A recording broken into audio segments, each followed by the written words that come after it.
কয়েকদিন হয়ে গেছিলো মুদ্রাকে বের করা হচ্ছিল না। আজকে সময় সুযোগ মতন ওকে আবার নিয়ে বার করা হচ্ছে। আজকে ঠিক ছিল না বেরোবো কি বেরোবো না, যাই হোক হট করে বিকেলবেলা বেরোনো হলো। আর ও একদম সেজে গুজে রেডি হয়ে নাচানাচি শুরু করেছে। বেরোনো যে হবে সেটাও কিন্তু বুঝতে পেরেছে। এখন ইদানিং দেখছি বেরোনোর রেডি সেডি হলে পর ও বুঝতে পারে, আর সেই জন্য ও বেশ আনন্দেই থাকে।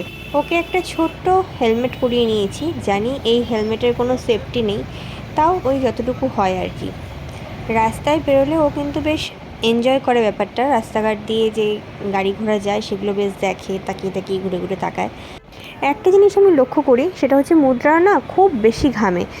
জানি, শুনেছিলাম যে সিজারের বাচ্চারা নাকি একটু বেশিই ঘামে, কিন্তু মুদ্রা আমার মনে হয় যেন আরও বেশিই ঘামে। মুদ্রার ডাক্তারকে দেখিয়েছি, উনি বললেন যে এটা নাকি নর্মাল, এরকম নাকি ঘাম হয় বাচ্চাদের। কিন্তু জানি না, ওকে এসি ছাড়া 5 মিনিট রাখা যায় না। এসি ছাড়া 5টা মিনিট রাখলে পরেই ও একদম ঘেমে নিয়ে স্নান করে একদম টপ টপ করে ওর গায়ে থেকে ঘাম পড়তে থাকে। তো যাই হোক, রেস্টুরেন্টে এসছে, এখন ম্যাডাম নিজে মেনু কার্ড নিয়ে বসেছেন। ওনার পছন্দের মেনুটা অর্ডার করা হবে। যদিও উনি কিছুই খেতে পারবেন না, কারণ আমরা এসলাম একটা ভেজ রেস্টুরেন্টে, আর আমরা ধোসা অর্ডার করেছি। ধোসা তো কোনোভাবেই ওর পক্ষে খাওয়া সম্ভব না, কারণ ওর দাঁতই হয়নি। তো যাই হোক, ওর জন্য আমি একটু চিড়ে মাখিয়ে নিয়ে এসেছিলাম, কিন্তু আমার ভুল হয়ে গেছে যে চিড়েটাতে আমি ন্যান দিয়ে মাখিয়েছিলাম, আর ন্যানটা একটু বেশি পড়ে গেছে। আসলে আমি না ওকে ন্যান খাওয়াই না।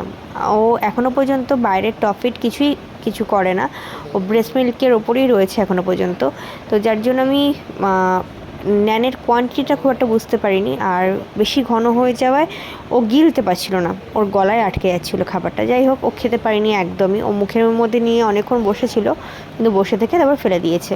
আসলে গলায় আটকে যাচ্ছিলো, বারবার করে জল খেতে যাচ্ছিলো, কিন্তু খাবারটা গিলতে পারছিল না। আমার মেয়ের আবার একটুখানি খেজুরে আলাপ করার স্বভাব আছে, তার জন্য রেস্টুরেন্টে গিয়ে কিন্তু সবাইকে এই করে অনেককেই ডেকে ডেকে কথা বলার চেষ্টা করেছে। কেউ কেউ পাত্তা দিয়েছে, কেউ কেউ পাত্তা দেয়নি, সেটা আলাদা ব্যাপার। কিন্তু আমার মেয়ে কিন্তু একটু খেজুরে আলাপ করে সবার সাথে গিয়ে। ব্যাস এই পর্যন্তই। তারপর আমাদের খাওয়া দাওয়া কমপ্লিট হয়ে গেল, আর আমরা বেরিয়ে চলে এসেছি। তারপর তো সোজা বাড়ি চলে এলাম। আমি তো একটু রাতই হয়ে গেছিলো, কারণ ওর খাওয়ার টাইমে লেট হয়ে যাচ্ছিলো।